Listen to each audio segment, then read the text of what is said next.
Hello. You're an Emmy award-winning journalist? Well, that's getting Hi, hi, started. I hi. just want to Okay, say. great. It is so great to see all of you. Thank you for coming. And it is so great to be with you, Amanda. Amanda and I met in 2021 because I was scrolling Instagram. And for the first time, I saw Amanda's face pop up, and I saw just terrible images of elderly Asian Americans being shoved to the ground. It was a montage, and she was speaking directly to the camera and said, "How could this be happening?" And even though I covered the White House, it was so powerful that I felt compelled in the briefing to ask the press secretary, has the president seen this video, and what is he going to do to help this community? And that just sort of spiraled into a bigger story because there were policy changes, and of course, Amanda's video and Amanda herself were at the center of it, so I interviewed her. And then I realized, oh, this is just in her blood to stand up for something she sees as an injustice and to do something about it. And so this book, I think, is an act of justice, not only for other survivors of rape, but for your younger selves. And so I just want to start by talking about the title of the book, and give as much or as little as you want, because obviously everyone's going to read it, but it is so impactful because when you are fighting, we get to see through her story that it is not just for Amanda sitting here right now. It is for Amanda through the years. So let's just start with who you wrote this book for and why you decided to title it Saving Five. Well, first of all, thank you so much, Weijia. I want to thank the DC Public Library, Politics and Prose, the Vietnam Society, and Aaron, your words were so moving. Thank you so much. And I do want to have to say that, Stop Asian Hate and the movement wouldn't have been as propelled without you. It was because you decided to ask the press secretary if the president had seen it. So, it exists just as much because of you. Thank you so much for everything you've done. To answer your question about Saving Five, the book is addressed to my 5-year-old self. I wrote this book, of course, for survivors, but I also want to have people know that they can grow up to be the versions of themselves that can save their 5-year-old self. The book is written half traditionally and half in magical realism. And I chose to do that because I wanted to explore a path for all of us to have these conversations with our younger selves. And it's not just about 5. You're saving 16 and 22 and coming to terms with 30, and just the growth in the book is so clear, even though in some cases those versions of yourself do interact with each other. And I wonder how, when you go through something like you did, how does that reshape the past versions of yourself? Yeah, one of the biggest public things that people know about my story is how lonely I felt walking out of the hospital after my rape kit procedure. And a lot of survivors may relate to this, feeling so isolated with the stigma of victim blaming still that surrounds us. And the reason why I wrote to the 5-year-old, 15-year-old, 22-year-old versions of myself is because I want everyone to know that they're not truly ever alone. We have all these versions inside of us that have survived that portion in our life.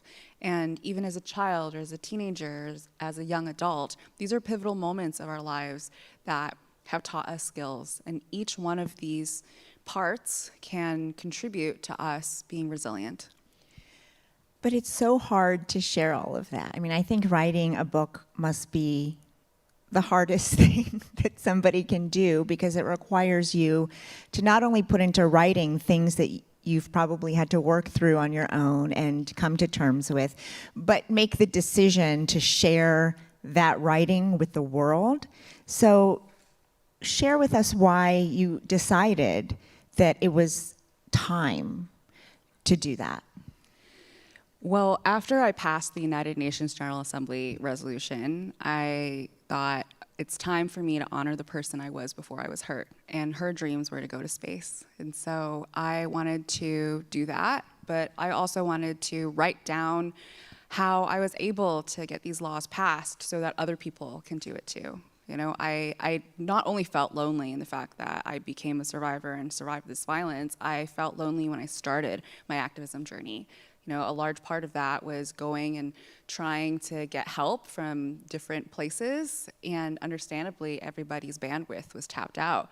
And so I said, okay, well, if no one is gonna help me pen my rights into existence, I'm gonna have to do it. And I think that movements are only strong, truly, if when their founder is going someplace else, perhaps off Earth, that it can still exist. So for me, this book really is meant to be not only a literal guide to how I pass these laws, but also an emotional one, you know, what I did. I also, it's not a spoiler, but the magical realism section of the book is me going into my memory and meeting the 5-year-old, 15-year-old, and 22-year-old versions of myself. And the 5-year-old gets sick, and that's why we have to save 5. And in order to save 5, we have to go through the 5 stages of grief.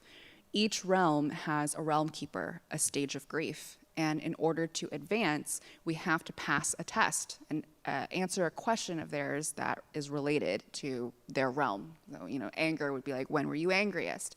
And if we're able to trade a memory to answer that, they will give us a gift, and then we're able to advance.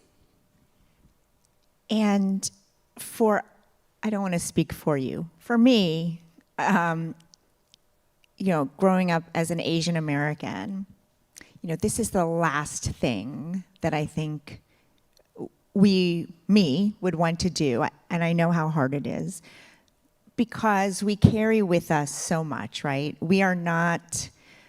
I am not someone who wants to like share and air all of my history and the trauma and our painful memories with anybody. And perhaps that's why so few relative, you know, to other groups of our books exist in the world.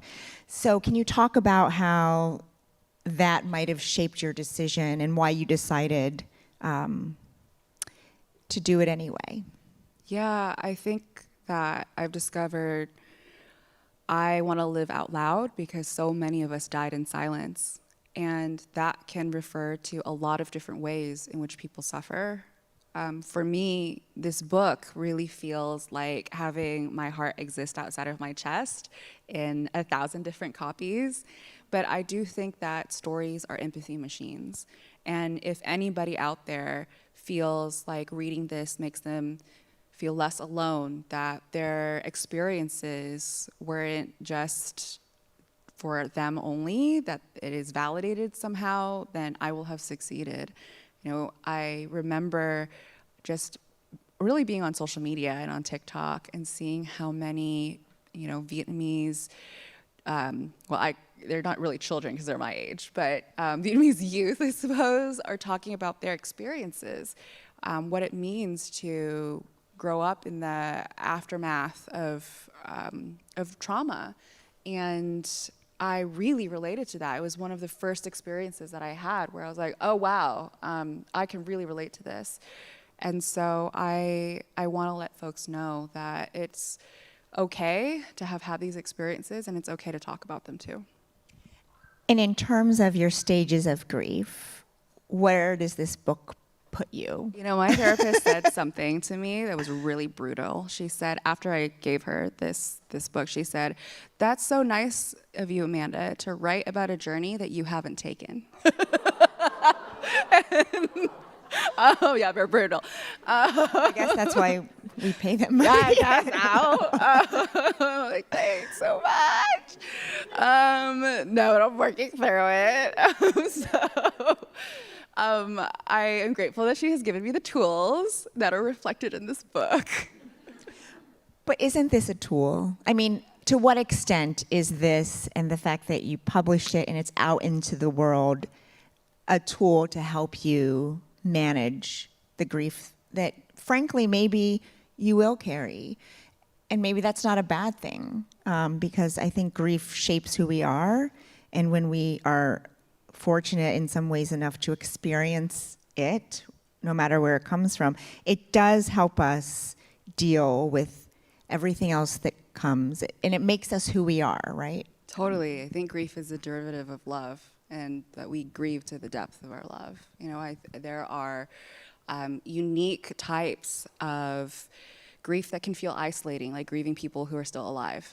But I wanted to, or grieving parts of yourself that after suffering from violence, you might not find again.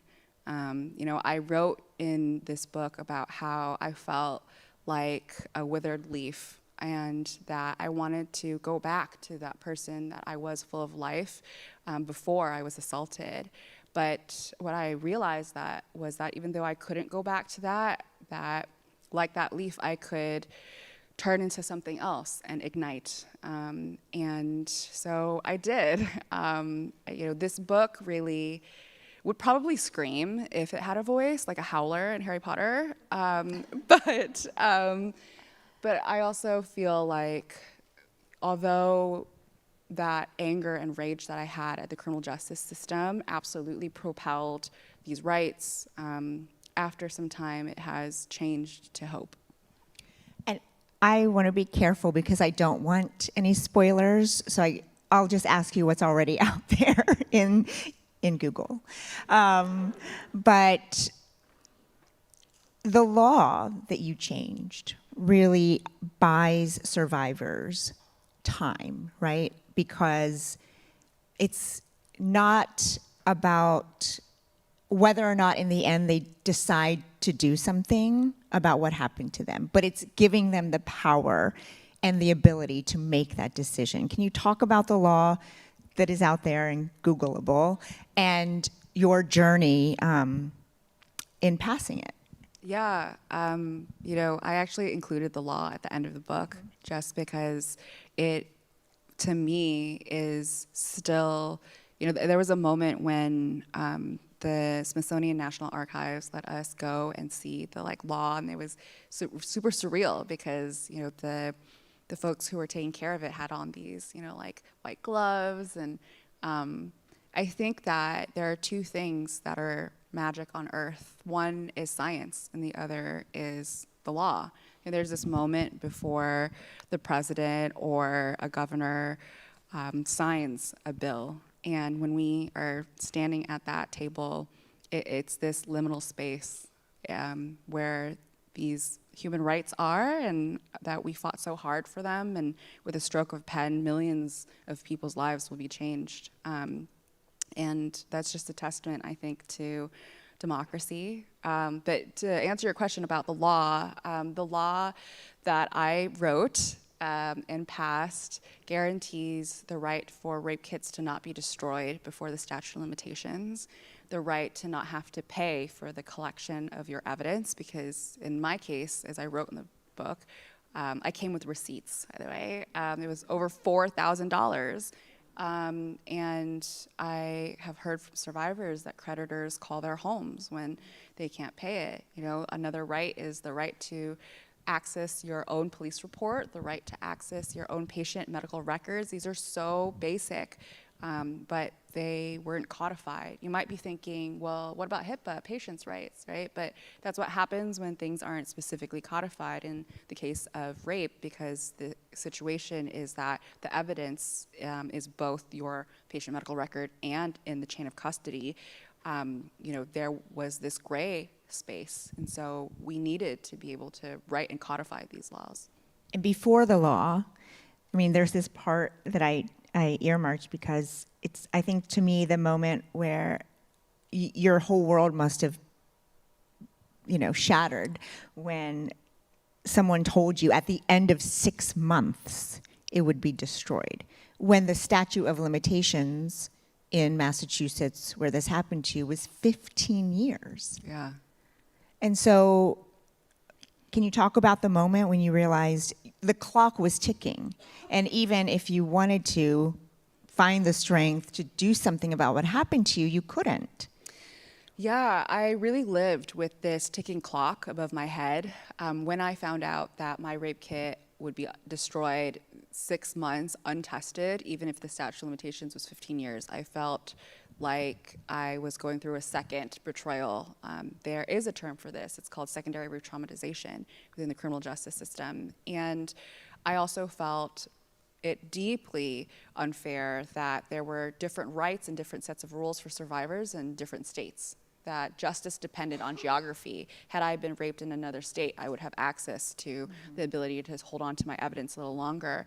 And this was in direct contrast to the things and values that I had grown up with, knowing that apparently in this country it is equality under the law. So I felt really outraged. In that meeting that I had with these two legal folks who told me about what my chances are in a court case, they had said, hey, you have every right to pursue a case. However, we just want to let you know that it takes years usually for court cases like this, and it is all-consuming, and that the conviction rate for rape cases is 1%. So is that worth it? And I really wasn't given the 15 years to think about it if my evidence was going to be destroyed in 6 months. What I learned after doing this advocacy, that it could be so much worse. In New York State, it was 30 days until destruction, until my law passed there. It's hard to believe that. And I think for many people who hear that, they might feel deflated and deal with it in their own way. But you not only did you do something about it, but you did something about it for everybody, for, future victims, current victims. And I wonder where that came from, where you decided to channel that trauma into action in this way. I was just mad. So like really, really mad. But I also, I really wanted to make sure that no one had to go through what I had to go through again. To me, being able to find justice in this way was how I survived. I think justice is different for different people. And if the conviction rate is 1%, then how am I going to find my own justice? And so that was my way, by changing the law. And you write about how you had to put your dreams on hold. You had to put your dreams of becoming an astronaut on hold. You quit your job essentially to focus on, passing this law. But then I thought, well, isn't that also a dream that you just didn't know you had? So you were just changing because your dreams were evolving. So was it a dream come true when President Obama signed it? Yeah, it definitely was a nightmare that resolved. That's another way to look at it. Or that changed. But you're right, it is a different form of dream. To me, it was really about how do we create the world that we think is fair. At the core of this book is the power that we all have within us to create the world that we want, both externally with laws and then internally with our inner world of peace. And then, speaking of your dreams, though, I don't know if you guys have, I guess we heard a little bit, but she's now going to space. And that is just so remarkable, because you're going to space, which is wild. But again, it's representing something that people didn't think was possible before, because she's going to make history again as part of an all-female crew, Leaving all men behind. leaving all men behind. We don't need you. No, I like men. Yeah. They're okay. So, what do you think 5 and 15 and 22 would say if they could turn on the news and see Amanda Wynn is going to space? I think that 15 would tell me, okay, you did it, like you're supposed to. No, I think that they would be, yes, surprised, but also vindicated. You know, the journey for each part of my life has really been survival, and really I want to live that as openly as possible, because so many people do have, of course, great childhoods and a lot of resources to get to achieve their dreams. But I also want folks to know that even if you don't have those resources, your dreams are just as valid, and they can come true even if they're as wild as going to space. And childhood is so tricky and hard, right? Because you're right, the way that you phrased it, some people are able to have a certain kind of childhood. How do you think your childhood shaped your decisions to bring this book into the world? Yeah, the first place I learned to be a survivor was at home. And I really feel like the skills that I learned there helped me throughout my life, being able to, I don't want to spoil it. I know. I'm like, wait, maybe I shouldn't have asked that. Yeah, but I will say that the reason why I wrote the magical realism part of this book is because I want everyone to have or be able to lean on the roadmap that I took to heal, which is, what would you say to your own 5-year-old self? What would you say to your 15-year-old self if you had the ability to sit down with them for coffee? What would that conversation be like? It would probably, I hope, be healing. And I think that we all do have that ability to have that conversation with our former selves. And are those conversations the inspiration for the organization of this book and the way that you did it? I mean, were you already having those conversations with your former selves? And my therapist definitely made me have those conversations with my former self. It always goes back to the therapist. Yeah, very helpful. Somebody Yes. once told me, because of course it's still, in certain communities, stigmatic to seek help for mental health. But I told her, what if you could have a management consultant for your personal life? That is what a therapist is. Yes. Yeah, I mean, there are so many stigmas that are sort of an undercurrent in the book, even if you don't explicitly address them. And I wonder if that was hard. I mean, basically everything about putting this book into the world is hard, right? Because you have to face so much and have so much self-awareness and forgiveness and all these things that are hard to talk about and to do. So, can you just talk about that part of it?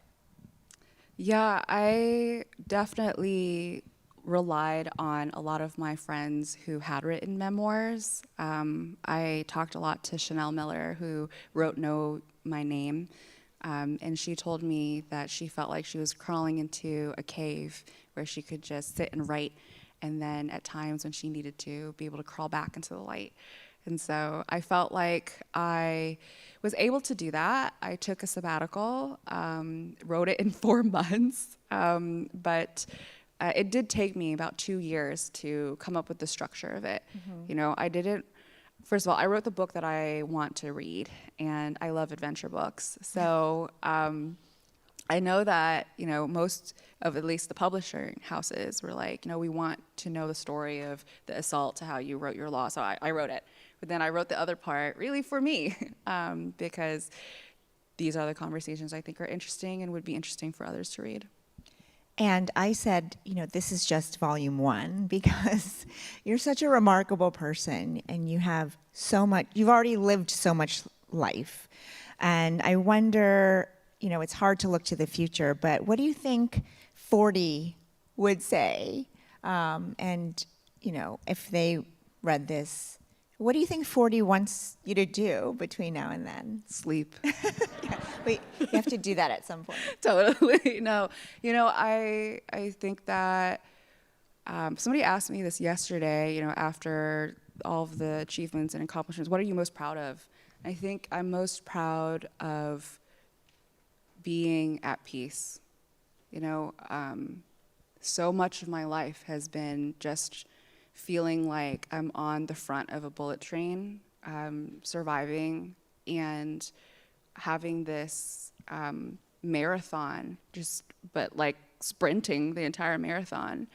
And for a moment, when I have finally arrived to that moment of, I think actually I can hear the birds singing again. I can appreciate the way that leaf is falling. It's really the simple things that bring me joy. That's what I'm most proud of, healing. And do you see the world differently now that you have accomplished this? How has it changed your lens? The first couple of laws, if they could speak, it would be a blood-curdling scream. But I feel we've passed over 100 laws now at RISE. And maybe it's exposure therapy, but also at this point, it is really more like a chorus of hope, of people singing about how justice can truly happen. For me, and this is truly a journey that I really hope all activists are able to take. I am so lucky to have screamed and have the world listen, and have the world listen in a way where it became a law, and to have that law be credited back to me, because some activists definitely don't get that, and to also have people amplify my voice like you did in the White House, and then to have people write back and say how these laws have impacted them. It feels like generations of a social movement condensed together, and I am so lucky to be able to witness that in my life. And to also see, at this point, it's not me who passed the 100 laws. My organizers, my teammates, they're the ones who do this, and so to see the movement strong is really a blessing. And I guess we kind of talked about this, but if you had to answer, who is this book for? You said your 5-year-old self, but who else do you hope this message resonates with? Definitely, it's written for survivors. In these pages, I hope that you can know that you will make it through, that you will be okay, that there is absolutely a world where your dreams can still come true. And I said earlier that activism is in your blood, but I wonder when you realized that was a little bit true, because again, it takes so much bravery. It takes a certain kind of person to turn grief into this kind of action. I'm not saying that it was healthy, but there wasn't really like a switch for me. It was really like a chemical change, Mm-hmm. I was so infuriated that it felt like self-immolation. I was going to take down this system, and I would do it if it was the last thing I did on earth. And this is not a spoiler because that is on Google, but when I passed the first law, if anyone's seen the movie Mad Max Furiosa, there's a scene in it where Furiosa screams, but it's silent. And that is the scream that I had when I found out that they passed my rights. I did not start this journey thinking that it would pass. I just did it because I had to. That was the only way I would survive. It was the right thing to do. I was so upset at the system. And if anyone were have seen me that day, I stood at the steps of the Lincoln Memorial and I was laughing hysterically and I was sobbing, and it felt like a curse was breaking, you know. And that moment of justice is what I hope all survivors get to feel in one way, in their own way. Wow.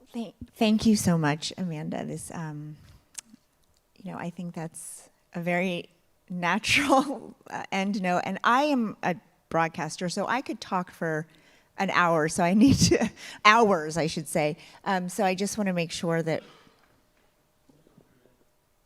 Oh, sure. We are on schedule.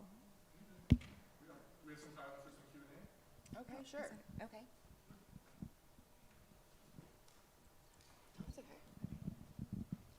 Raise your hand if you have a question.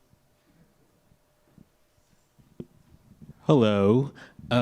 So it's 50 years since the fall of Saigon. What does this 50-year milestone mean to you and the Vietnamese community as well? Thank you so much for your question. You know, I am so deeply just proud to partner with the Vietnamese National Space Center. I'm going to be conducting 2 science experiments on my flight, and I deliberately wanted to do it in partnership with Vietnam because I want it to be science as a symbol of peace and reconciliation. I was actually way more nervous about how Vietnam would receive my news than actually flying to space. And that's because I was born here, you know, and I think for so many folks, you know, I won't speak for others, I'll just speak for myself. To have 2 heritages, you know, to be Vietnamese and to live in America, 2 places that were former enemies, what does that do to your identity? And Vietnam embraced me, and I am so deeply grateful for that. You know, when I went back, I was able to meet with these scientists and these engineers, and they asked me to address Vietnam in space, and so that is the #1 thing that I will be doing. I haven't written that speech yet, and I have to practice my Vietnamese, but it will be in Vietnamese. I'm also growing out my hair because I know how important it is in our culture, and I want Vietnamese girls to see themselves in the stars. You know, I might be the first, but I certainly won't be the last.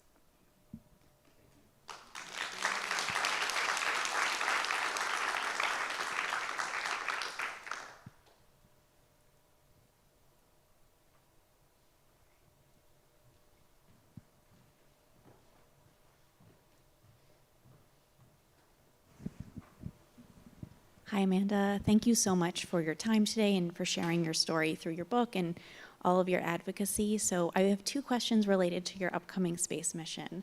The first is, you know, when you land and you come out of that Blue Origin capsule and the eyes of the world are on you again, how you plan to use that platform to advance the incredible work you're doing when new eyes and ears get to hear, you know, your vision for a more equitable and just future. And the other question is, because you are so generous and giving to others and have shared so much of your story, what do you hope just for yourself to get out of that space flight? Something that is just, you know, you want to take away and have in your heart for the rest of your life. Thank you for those very insightful questions. I'll answer the second one first. You know, all astronauts have a 0G indicator, a little something that tells us that we've hit space. And mine will be a promise that I made to myself right after I left the hospital. I wrote down in my journal, never, never, never give up, and I tore it out and I taped it onto my laptop and I stared at it when I was determined to graduate. I stared at it when I was determined to pass these laws in the US and the United Nations, and I will be looking at it when I float over Earth. And for me, it will be a full circle healing moment, one that I hope will also show to other survivors that you can do it too. And to answer your first question, the fight continues. You know, we may have passed at the United Nations, but the next step and the next fight that we're working on is universal jurisdiction for rape survivors. So right now, other forms of crime have universal jurisdiction, murder, torture, drugs, but sexual violence doesn't have that. And so, one of the things that I think astronauts often talk about is the overview effect, this idea that we leave Earth as technical people but return to Earth as humanitarians, profoundly moved by the fact that we don't see borders in space, we are all on the spaceship Earth together, and so I will continue to fight for survivors, specifically pushing a universal jurisdiction treaty.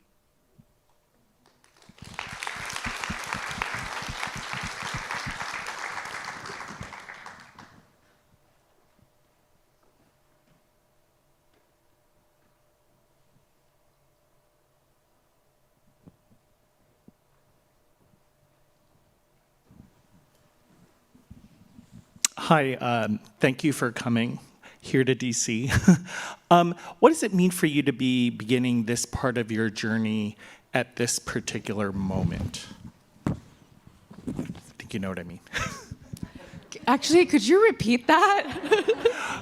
What does it mean for you, or are you thinking anything particularly as you're beginning this part, your book and this part of your journey in this particular moment? Yeah, thanks for that question. I think that God is giving me everything I ever asked for all at once.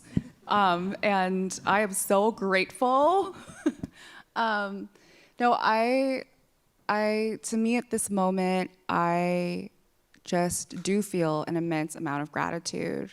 It's been a decade of dreaming, or really a lifetime, but also of wanting to put my life into words and sharing that. And I hope that by doing so, other people will also feel like they can share parts of their lives too, because I think that that's how we create a more empathetic and kind world.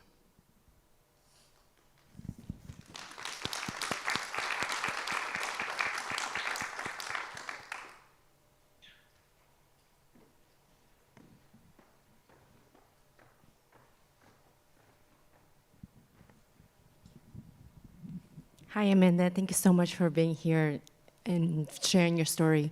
Something that came to mind was, what has your family react towards your journey in terms of just going through the past 10 years, passing laws, and family? I'm not sure who is part of that family, but I'm just curious about, have they been supportive, or has it been a struggle just even working through that feeling in showing them why you are doing what you're doing? Thank you. Thank you for that question.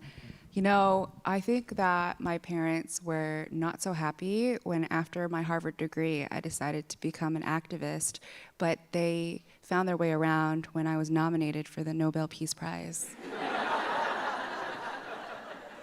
But what I do want to say is that often when I do speak, especially to college students and Asian American groups, there is often this internal struggle that I see, a repeated pattern of people having their own passions, but also feeling the weight of the trauma that their parents went through. And to everyone that may feel that struggle, I want to say that you should live your best life, and your parents who love you will continue to love you because you are happy and healthy.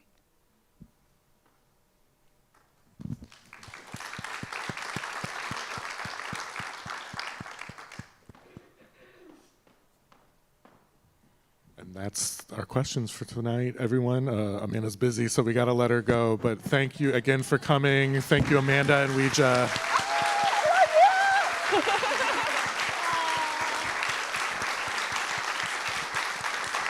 Thank you, everyone. Everybody have a good night. Thank you.